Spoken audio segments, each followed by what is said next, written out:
The college football playoff is set, and the crying coming out of South Bend is Homeric. This is the worst thing to happen to the Irish since the potato famine. We'll discuss this and much more right now. This is Offside Sports.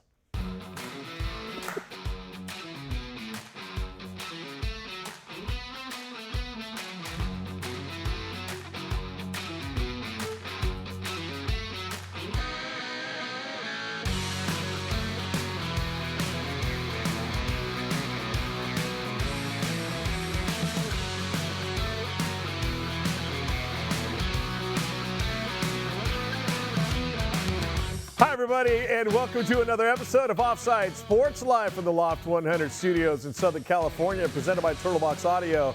Check out their incredible lineup of portable speakers at turtleboxaudio.com.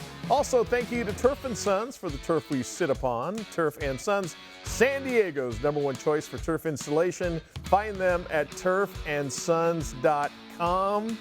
Allison, CJ, David, how are we doing? Doing great. Couple of days, we're not a couple of days, couple of weeks before the Christmas holiday.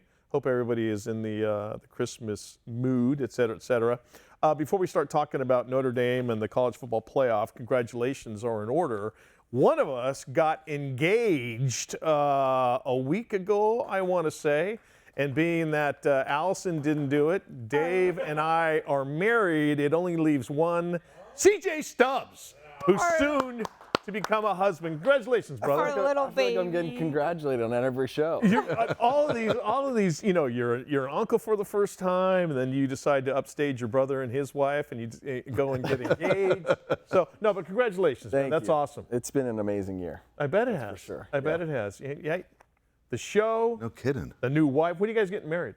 That's a good question. Looking at next year. Okay. You know, like in the winter time when we're back from season. But, awesome.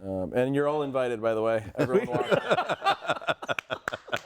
The photos were gorgeous. Thank you. They were absolutely stunning. Planned beautifully, and she had no idea it was coming. She had no idea, and she deserves it all. That's awesome. Good for you. Congratulations, brother. You're a good one. Okay, the college football playoff is set, and really there's not that many. The teams that are in, you're kind of like, okay, yeah, you more or less deserve to be in, whether you're a conference champion or you're one of the top teams in the country.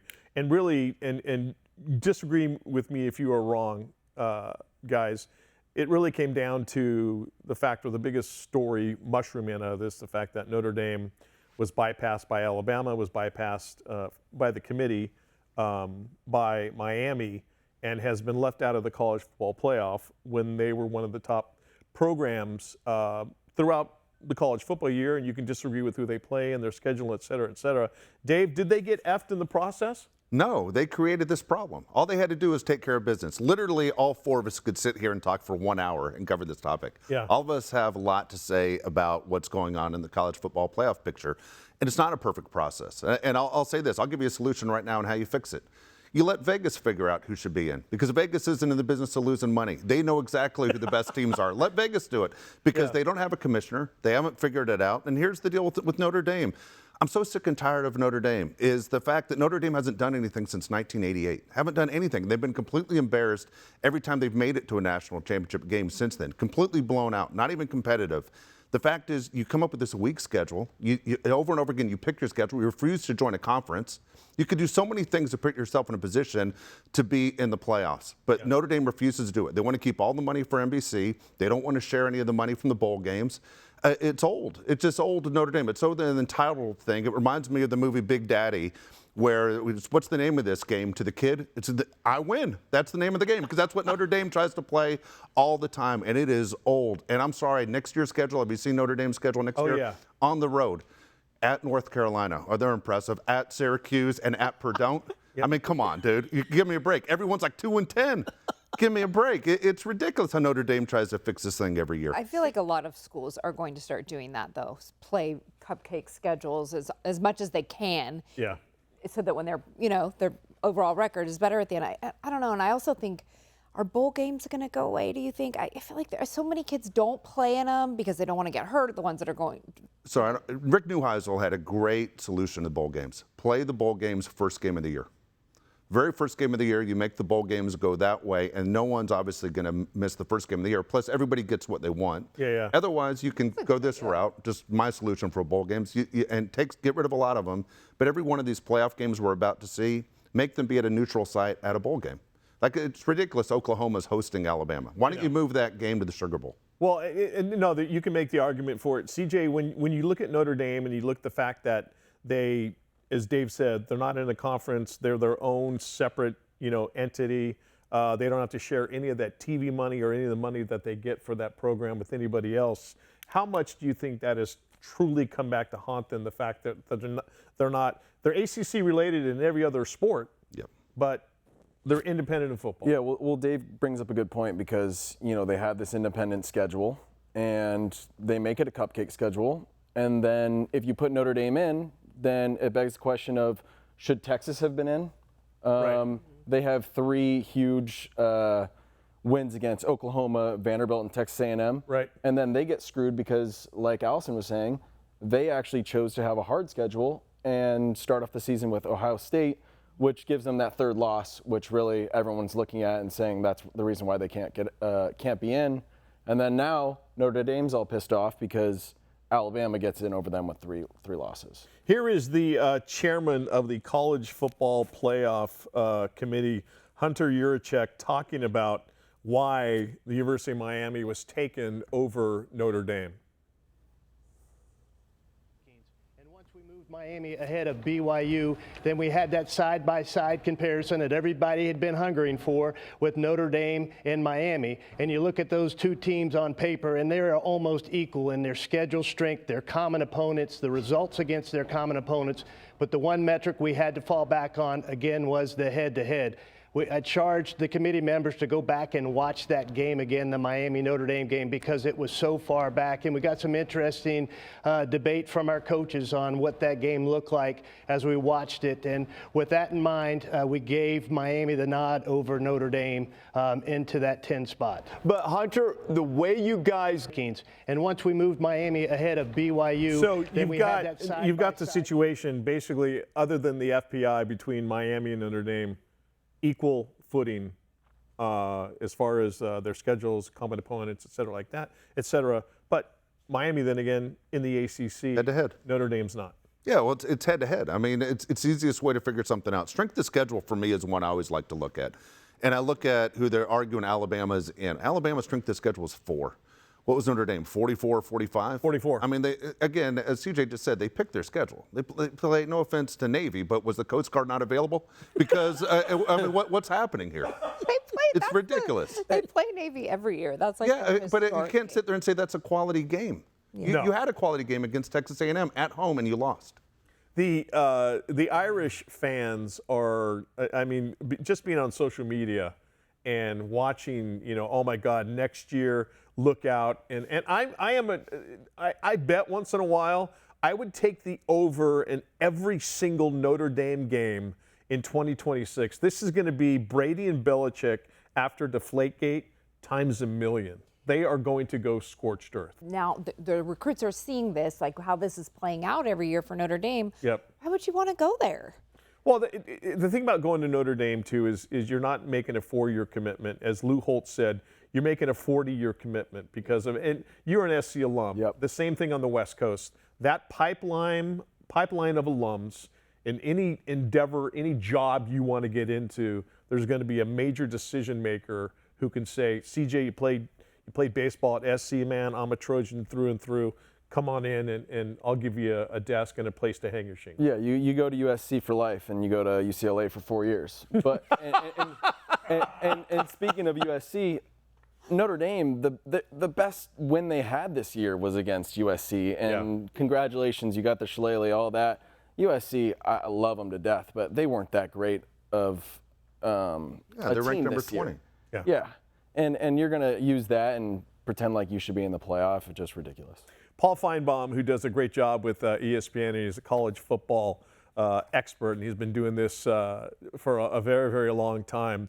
He basically says, Notre Dame fans, you can blank it. Got it right. And the crying from Notre Dame is quite frankly embarrassing. Everything Notre Dame has done since the moment this was announced is really beneath a great institution that should stand for principles. Instead, they cried, they didn't get their way, and then they said, we're going home, we're taking our ball like a 5-year-old on the playground by not going to a bowl game. Why did they get it right, Greeny? Because Notre Dame had very little to show on its resume. They're not in a conference. That's their own fault. They think they're too good to be in a conference.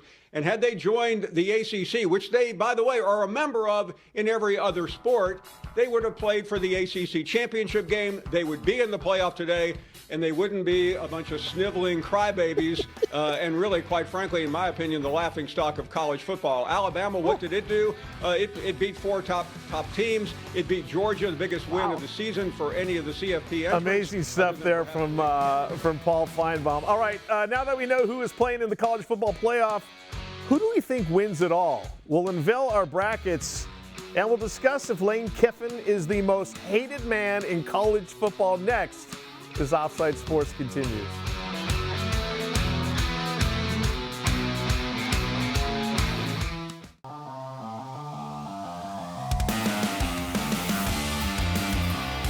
Offside Sports continues from the Loft 100 studios in Southern California, presented by Turtlebox Audio. Find their awesome lineup of portable speakers, turtleboxaudio.com. Thank you to Harry Arnett, Mark Wahlberg, and everybody at Municipal for being the official wardrobe sponsors of Offside Sports.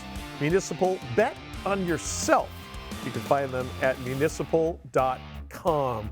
So we've talked about Notre Dame getting, and I think most people in America, like rightly so, being left out of the, Dave, why are you laughing? That's a fair treatment. They got what they deserve.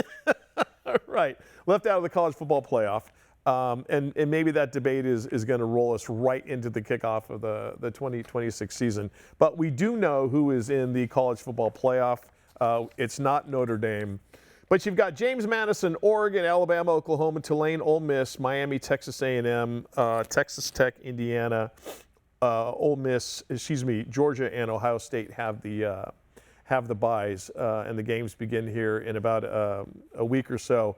And I'm just curious if you guys you look at that field, and yes, James Madison and Tulane, it's like not normally there in the playoff picture as far as college football is concerned. I've got Oregon moving on. I've got I've got Ole Miss taking care of Tulane. My semifinals are Oregon and Alabama. I think Alabama is going to take care of Indiana. I think the moment's going to be too big for the Hoosiers. I've got Georgia taking care of Ole Miss, and I got Texas A&M beating Ohio State. My championship game is Alabama and Georgia, and I've got Georgia, the national champion for this season. Allison, how about you?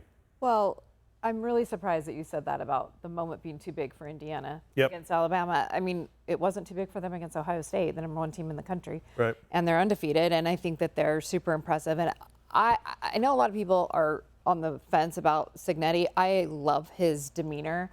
I love how just cool he stays. He doesn't get too high. He doesn't get low. And I think his team finds him very dependable. Sure. And I think he's a great coach. So the way he's turned that team around. Anyway, my final 4, so to speak, I have Texas Tech, Indiana, Georgia, Ohio State. I have Georgia and IU in the final. And I'm going to go with my heart and not my head and say Indiana wins it all. Wow. Well, I didn't expect that from you. It's okay. Really? People are allowed to be wrong in the world. That's all right. CJ, what about you when you look at this bracket of 12? First of all, I'm extremely happy with the 12 teams that we have. If Tulane and JMU didn't get put in, we might as well not even play those group of 6 games. You're right. Yeah. And like Allison said, Cignetti is who he is. He says he's a winner. And you know what? He's going to go into the playoffs and win 1 game. Yeah. He's going to go win against Alabama and then lose to Oregon, who's going to play Georgia in the national championship. Okay. And go Dogs! Oh, Give me he's Georgia. Take All it right. all. First of all, Oklahoma's going to beat Alabama. No, they're not. No. Well- Listen, when you look at Alabama and what they did not have, and listen, Georgia, rightly so, is that good. They kicked the crap out of them. But if you look at what Alabama is going to get back for the run in the playoffs, 2 starting running backs, that starting tight end, I think that's a different football team. But They still have to play the game. And Dave? Oklahoma's good. Let's not sell them short. Oklahoma beat Alabama a few weeks ago Yep. in Tuscaloosa. Alabama turned the ball over, something they hadn't done. Alabama hasn't been playing their best football. I do have Oklahoma losing, though, at home against Alabama in that game. I think Alabama wins. I don't think Alabama, like I said a few weeks ago, it's not a national championship team. Truth be told, I'm a huge Alabama fan, Right. but I don't think it's their year. And I think basically the way it breaks down is, you mentioned Tulane's going to be out. I think James Madison's going to be out. I don't like their chances, 11 guys against one, 11 ducks against one guy named James Madison. But the way I was, and just to cut it short, I have Indiana playing extremely well, but I think Georgia and Ohio State basically will be the guys that will be going at it. I got Georgia winning the whole thing. Yeah.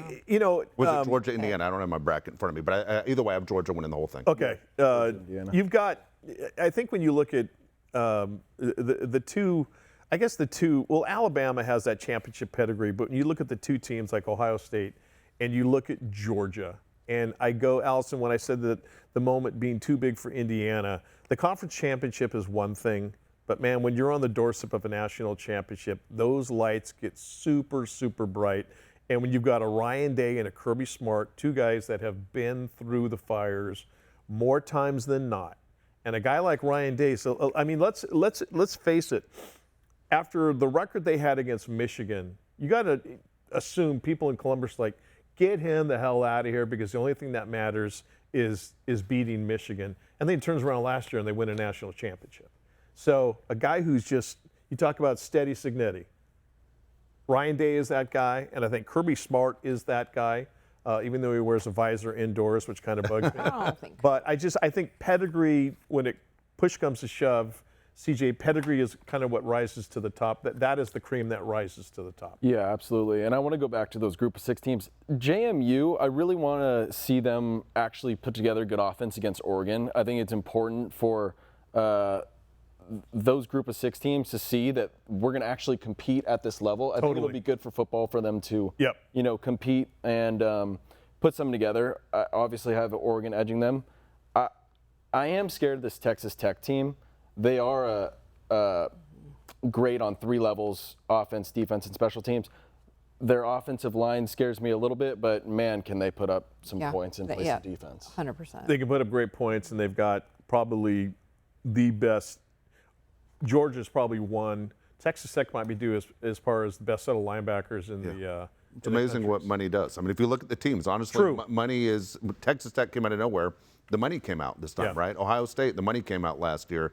Signetti is an outstanding coach. Allison's absolutely right. His story is absolutely unbelievable. The fact that Signetti, Kirby Smart, Dan Lanning from Oregon, they all came from the same coaching tree under Saban. Signetti is ridiculous. I love when he says, trust me, just Google me, you'll know what I do. He's won everywhere he's been. He's incredible. The only thing I think that hurts him this time through the playoffs, Allison, is eventually you just don't have enough 5-star guys. And when you look at that NFL draft this year, it's going to be filled with Georgia and Ohio State guys, and it's not Indiana guys. And eventually I think it will be Indiana guys. It's become a place to go. Well, there'll be a lot of LSU guys in this upcoming draft. LSU has a brand new head coach, in case you guys didn't know that. Yeah, Lane Kiffin left Ole Miss, and whether you think he left them high and dry or he did the right thing in trying to, coach them throughout the playoffs, I would love to have been a fly on the wall in that discussion with Ole Miss's athletic director and the president and stuff. But here's Lane Kiffin talking about at his introductory press conference there in Baton Rouge about wanting to stay at Ole Miss through the college football playoff. That they listened. We presented a plan how that could be done and give the players the best chance to win in the playoffs. And at the end of the day, that's their decision. And I respect that and made a good point. That may make sense to everybody outside, why the best thing was to keep us all together for the playoffs, and may make sense to all the national media, why that makes sense to do that. But, like he said, he has to live there. And I totally respect that, and I respect their decision, and so appreciative for them.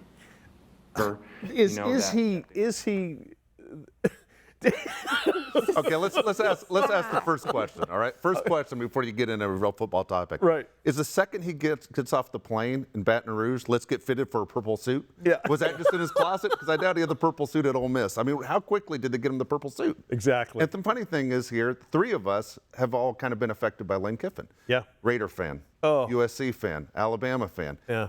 He screwed all three of us. He He did. I mean, overall, Al Davis, right? Yeah. Straight out, super upset. USC, ridiculous, the performance he had there. Alabama going to the national championship game. Couldn't focus. They had to fire him 5 days before the national championship game because he was taking another job. He's not a good guy. I mean, he's a snake. He's always been a snake. He'll do it to LSU when he gets the Yes, always. He will, Okay, for so- sure, 100%. CJ, thank you, because I was sitting there watching Lane Kiffin, and here, let me go over, just in case you don't know, these are the parameters of his contract with LSU. 7-year deal, $91 million, $13 million a year. He gets a $1 million bonus for an SEC title, $3 million for a national championship. His buyout clause is 80% of remaining salary if fired without cause, with no mitigation if he leaves. His Ole Miss obligations, LSU is going to pay bonuses Kiffin earned from Ole Miss's postseason role, and housing, LSU covers his Mississippi home sale and his moving costs. So it's good to be a college football coach. But the kids he's recruiting, the kids, hey, come to LSU. I am LSU for life, man. I'm going to be a Tiger until the next greatest job comes along. You know, so it's like you said, he's a snake and he's slimy. And is LSU going to win? They're probably going to win. They will. They are. But I go back to him trying to say, like, well, we wanted to keep everything together. If I'm at Ole Miss, I'm thinking, give you more time to recruit the guys who are rebel football players to go to LSU. Get the hell out of the door and don't let it hit you where the good Lord splits you, as they say. All right, switching gears, the NFL has 4 weeks left after the game last night. Playoff picture is starting to take shape. And will the Chiefs be home for the holidays? Our NFL Power Rankings next. Keep it here. NFL season has.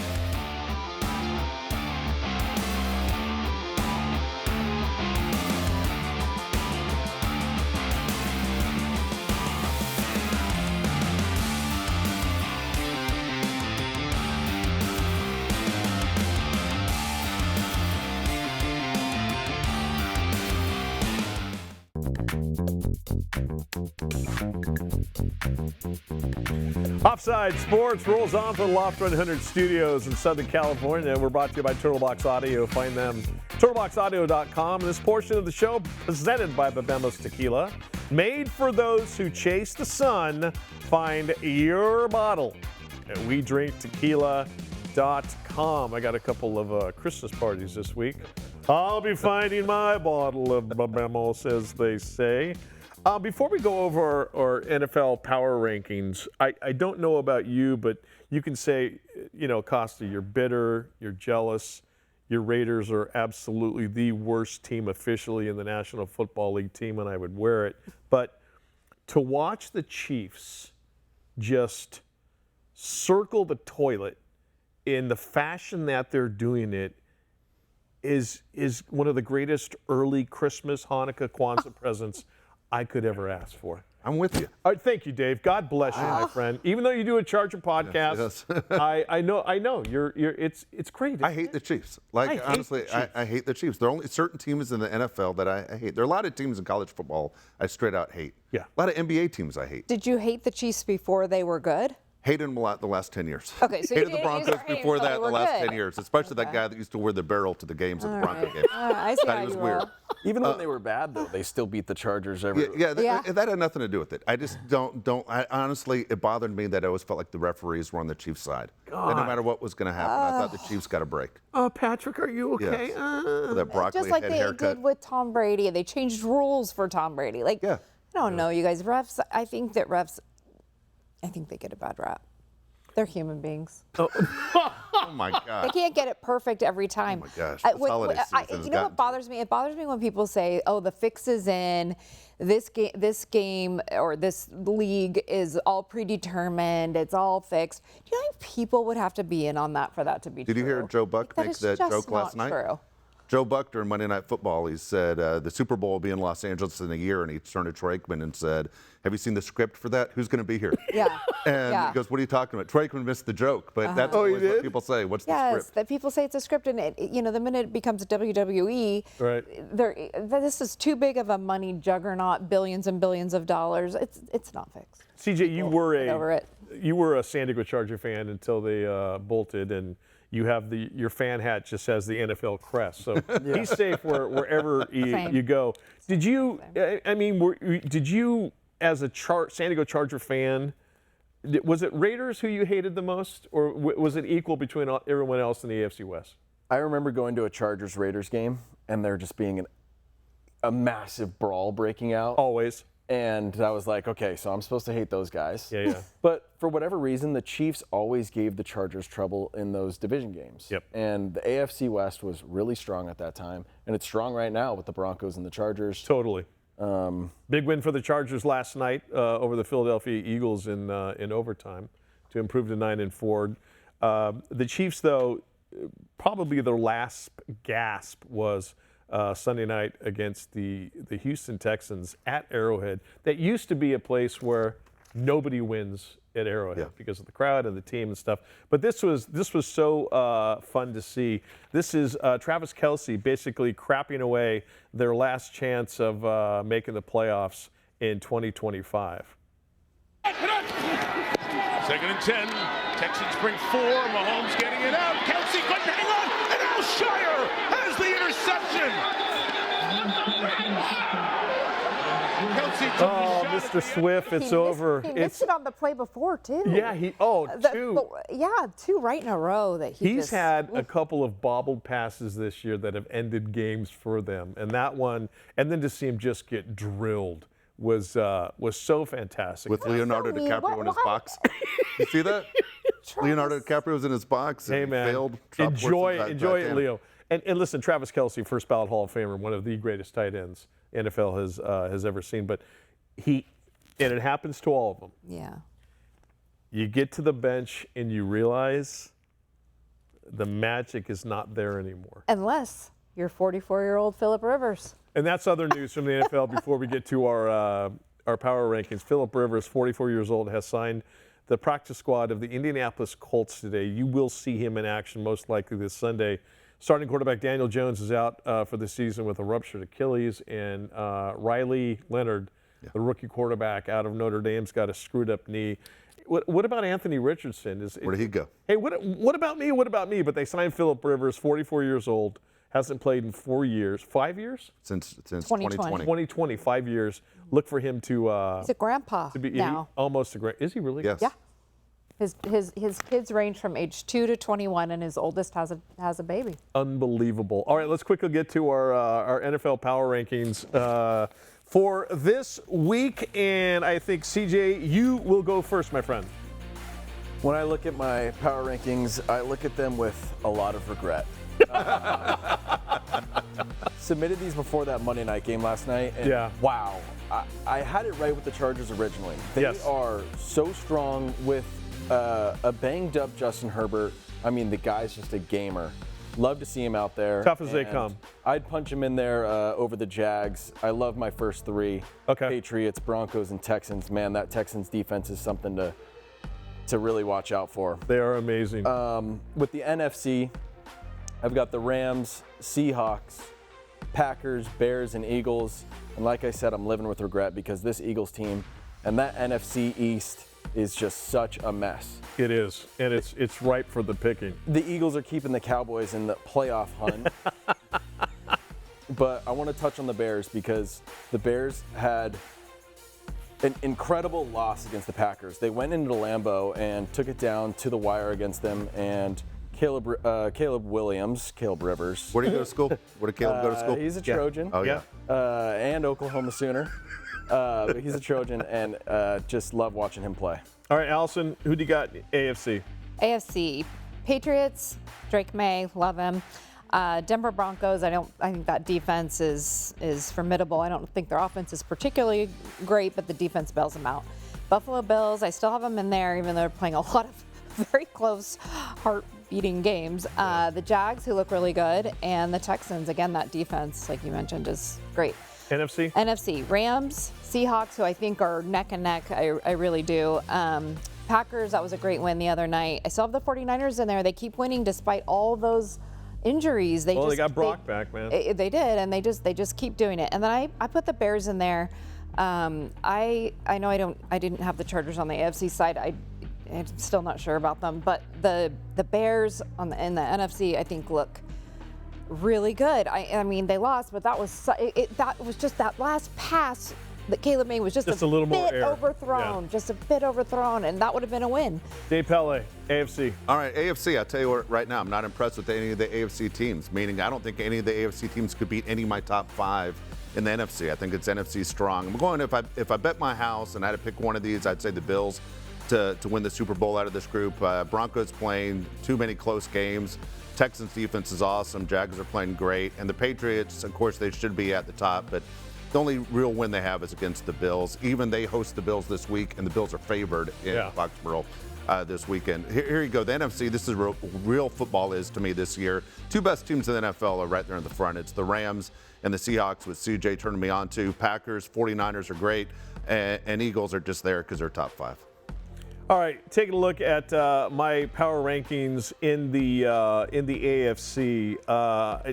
Crazy that we're talking about the Patriots when you look at how they looked in the beginning of the year. The Denver Broncos just continue to win. And Bo Nix, I'm so happy that he continues to improve as a quarterback. The Buffalo Bills, I have them in there at 3rd. They could easily be 4th. They could easily be 2nd. The Jags, another team. It's like, God, Trevor Lawrence and that team finally putting it together. And the Chargers. Last night's game, I'm afraid that I don't want Justin Herbert to become a Phillip Rivers with the Chargers and have nothing to show for his career. Tough as they come, and sometimes with an offensive line that is a Swiss cheese. In the NFC, I've got the Rams, I've got the Seahawks, Packers, the big win at Lambeau. The Chicago Bears, I tell you, Caleb Williams and that team is showing me something, and they're just playing with confidence, even though they lost to the Packers at Lambeau. I think that's the team that's going to make some noise in the playoffs. And I, too, CJ, am regretting putting the Philadelphia Eagles in there. That could easily be and should be the Detroit Lions. I'm the only one that left them out. Instead of the Eagles. So those are our power rankings. And it's the NFL, as Dave, you say, it's the best reality show on earth because you just never know going into to each week exactly what is going to happen. And I think we talked about this before the show. I think in NFL playoffs, sans the Eagles and sans the Chiefs, it's good for America. It's good for the soul. People want somebody new. Even if it was the friggin' Chargers going to the Super Bowl, I think America would be like, finally, a breath of fresh air. What if it's Chargers Rams? No, NFL doesn't either. All right, the non-college football playoff bowls on their way to mass extinction. We'll discuss that and have our bets of the show next. This Offside Sports rolls on right after this.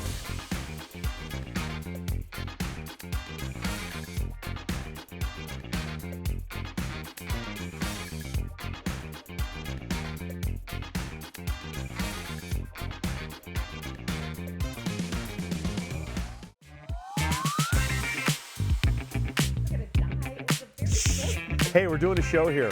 Our final segment on Offside Sports brought to you by Turtlebox Audio. God, just like Allison's first time she's ever been in front of a TV camera. Live free, listen louder. Find their amazing lineup of outdoor Bluetooth speakers at turtleboxaudio.com. Hold on, Allison. I still have one more thing to say. A big thank you to Paul Teran, everybody at 84 Lumber in Otay Mesa, California, who supplied us with the building materials for our brand new set. Reach out to Paul for all your building questions and needs. Paul.Teran, Teran at 84lumber.com. Okay, now you may talk. Apparently you were, because our executive producer isn't going off. Our executive producer Jared Christie said, "Hey, can you tell her to be quiet? It's your turn to read." So yeah, he'll be speaking with you after the show. Okay. We brought this up when we were talking about the Bulls and Notre Dame not getting into the college football playoff. The lesser bowls, as they're kind of now known, the ones that are not hosting a college football playoff. Can you guys see these going away, much like the Pro Bowl has gone away in the National Football League? I'm curious. I have my thoughts on it, but I'm curious kind of. Allison, why don't you start? I'm curious, what do you think is going to happen to the Bulls next 5 years?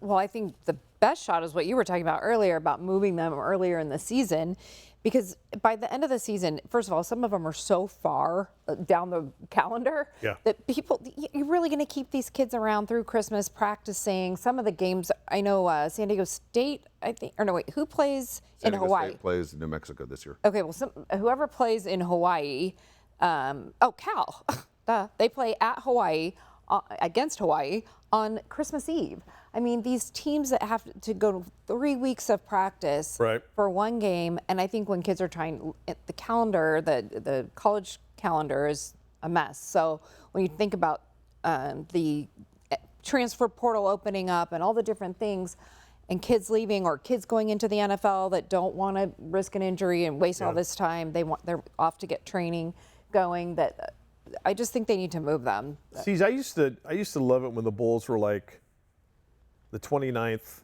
30th, New Year's Eve, and then New Year's Day. Yep. That was it. And the national champion was crowned on New Year's Day. It's January 19th. Based on January 19th. Do you see the Bulls going away? I want the Bulls to take over like rivalry week and have those games being sponsored. I always thought it was so weird. I mean, USC for the 10-year stretch there where we were just so bad and we played in the Holiday Bowl every year, it seemed like we were Nebraska's rival. Which now makes more sense being in the Big Ten. But like, you're always playing these weird teams anyways that no one really cares. If you lose, we were just in a bowl game. They're not going to get rid of them because of the money. So why don't we move them to a game you're going to play every year? Make USC versus UCLA your rivalry week. Your I don't know what it would be, but I love Dave. I love the idea of sponsoring the rivalry week games because all the eyes, not just with the two schools, but we all know to tune into Ohio State and Michigan, USC, UCLA, the Iron Bowl with Auburn and Alabama, Georgia, Georgia Tech, and so on and so forth. Texas A&M. Are they going to keep him around? I think CJ hit it on the nail on the head. As long as there's money. Well, money is everything, right? Everything's always follow the money. But for me, I honestly, I like the idea. Rick Neuheisel had it this week where you make the big bowl games all in week one. Everyone's excited about the start of the college football season. The kids, first of all, get a ton of stuff back. Sure. People don't realize it's not just the trip to Hawaii. I mean, they're getting tons of stuff. They're getting watches. They're getting tons of jewelry. They're getting iPhones. They're getting headsets. They're getting so many gifts that you can't believe. Every kid's getting thousands of dollars worth of stuff. Right. Plus, it's a week they're never going to forget. But if you did that week one, no one's bailing out week one, right? You're going to get the best players playing in those games. And as you mentioned, let's say it's Alabama, Florida State, and you're playing that game in New Orleans, okay? All of a sudden, that's the Sugar Bowl. And going, there you go. Or you have Ohio State or Michigan gets to come out to Southern California and play at the Rose Bowl. Because back in the day, anyone who's from the Midwest, that was always their dream to play at the Rose Bowl. Yes. And if you're playing one of those games at the Rose Bowl and you're getting a chance to see Michigan taking on USC week one, man, there's excitement right there. Here's the thing, though. There's the and I can't wait to watch this. The Staff DNA Cure Bowl in Orlando. It's always been my favorite.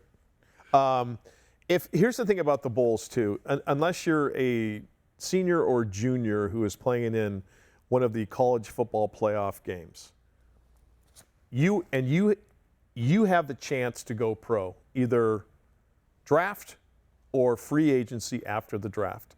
And your pro day, and if you're lucky enough, you're invited to the combine.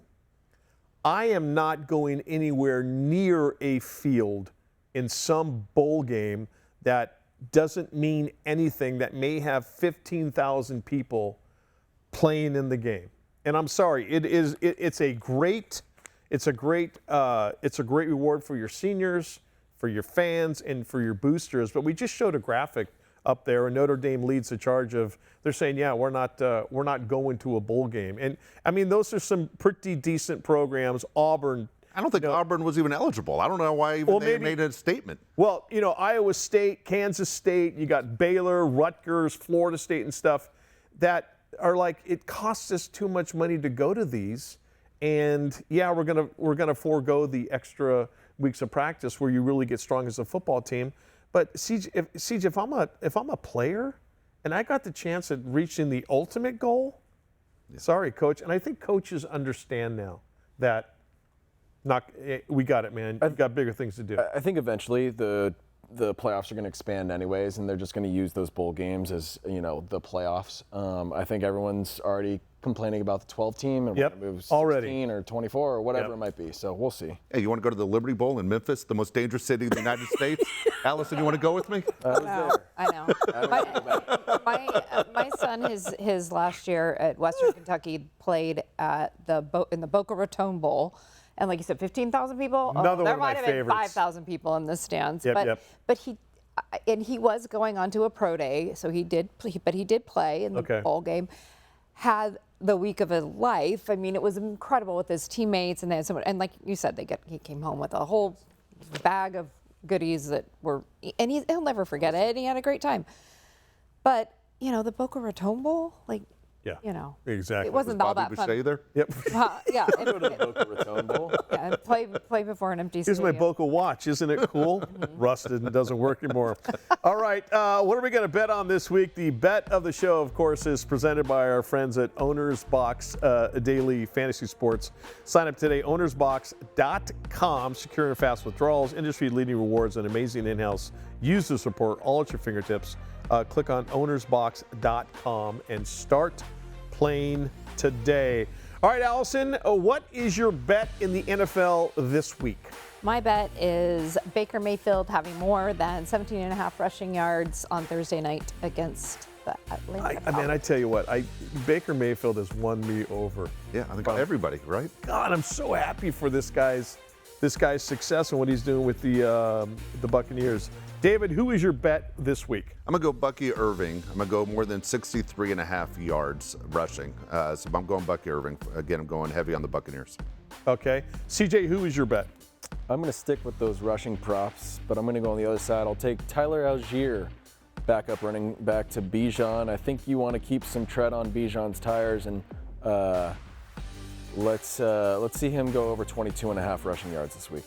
I am going to go with Kyle Pitts, tight end for the Atlanta Falcons. I'm going to say less than 59.5 point yards receiving in that game against the Buccaneers. I am always been a big out of the dome, in a dome type of football player, and I think the Buccaneers defense presents one of those special problems for Kirk Cousins and the Atlanta Falcons as they take on the Buccaneers on Thursday Night Football.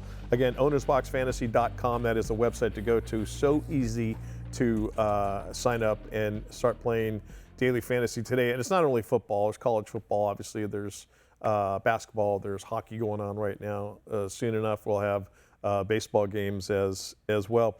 As we wrap this thing up, though, as we look at this NFL season, are you happy that those teams that we're normally accustomed to seeing? I mean, is it good that we have the Jaguars prominent?